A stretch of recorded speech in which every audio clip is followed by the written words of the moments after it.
Let's talk about something that never gets discussed when people argue about royal headlines. Not the stories, not the drama, but the people who decide how the stories are told. Because royal coverage doesn't just happen, it's managed, it's curated, it's fed, and sometimes weaponized. So recently, we heard that the other brother hired a crisis manager, a PR crisis manager. And the coverage described her as experienced, as discreet, and highly respected. What didn't get much attention was how she arrived in that role and who connected her to that appointment. I will tell you who. This is where a name, and please take note of this name, this is where somebody called Julian Payne comes in. Julian Payne was not a junior press officer when he worked at the palace.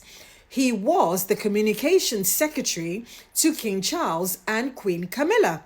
In other words, he sat at the very center of royal communications.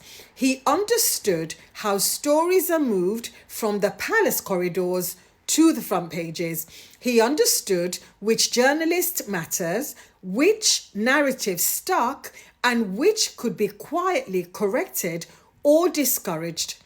Anyway, after leaving palace service, this Julian, he moved into one of the most powerful crisis communications roles in the private sector.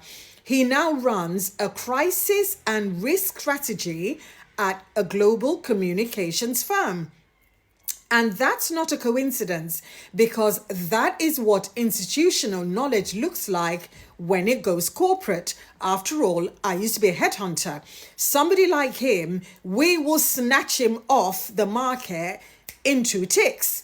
So, this new appointee, Lisa Ravenscroft, she worked very closely with him in the corporate world. And when she later appeared in the other brothers' communications team, multiple outlets reported her appointment came through Julian's recommendation. Now, this isn't gossip, this is about continuity. So let's then talk about what happened under Julian's watch to Meghan. I knew I'd get there. Now, under his management, Meghan was subjected to relentless negative framing. So stories appearing daily, hourly. In fact, every 5 minutes, there was always a new story about her. And a lot of these stories had no source. So there was no actual named person. It was all unknown sources or sources close to or friends of or advisors or palace insiders. That was another favorite one. And they were often repeating the same themes: that she was difficult, that she was demanding, that she was inappropriate, that she was disruptive. And when one narrative didn't stick, another replaced it. And when facts actually contradicted the story, the tone stayed the same. That doesn't happen by accident. That was strategic leaking, and that was strategic silence. So again, for a lot of the stories that were untrue, there was no firm denial from the palace. Now, Julian's role placed him at the very top of this system, and he oversaw all the messaging. So when Meghan was facing a lot of very aggressive coverage, you would have thought he would do something, but no, he wouldn't do anything because, according to reports and according to what people were saying allegedly, a lot of the leaking and briefing came from the palaces themselves.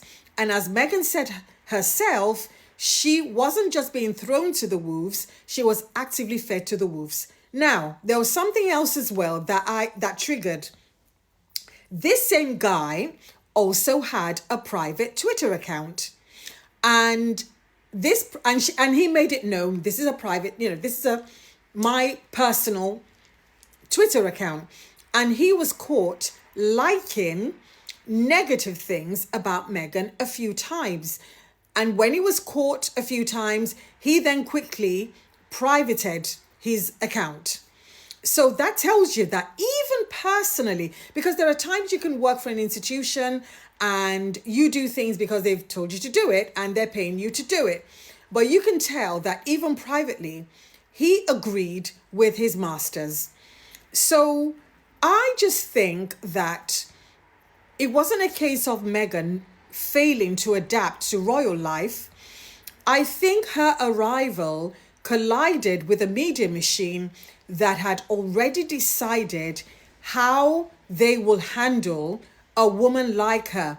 Because remember that Harry said that they knew she was always going to leave. So they made it plain, actively plain, that, yeah, we want to get rid of you, you need to go. But what they didn't expect was that Harry would follow her. So institutions like that, they do not change.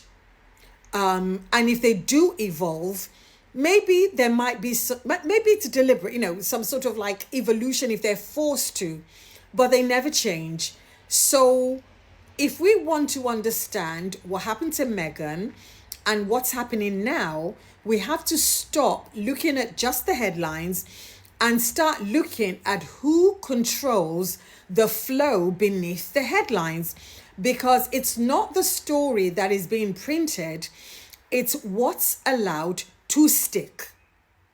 But anyway, what do you think? I just thought, another appointment and this man is still pulling the strings. But anyway, my name's Elizabeth. I'm the author of The Luxpreneur.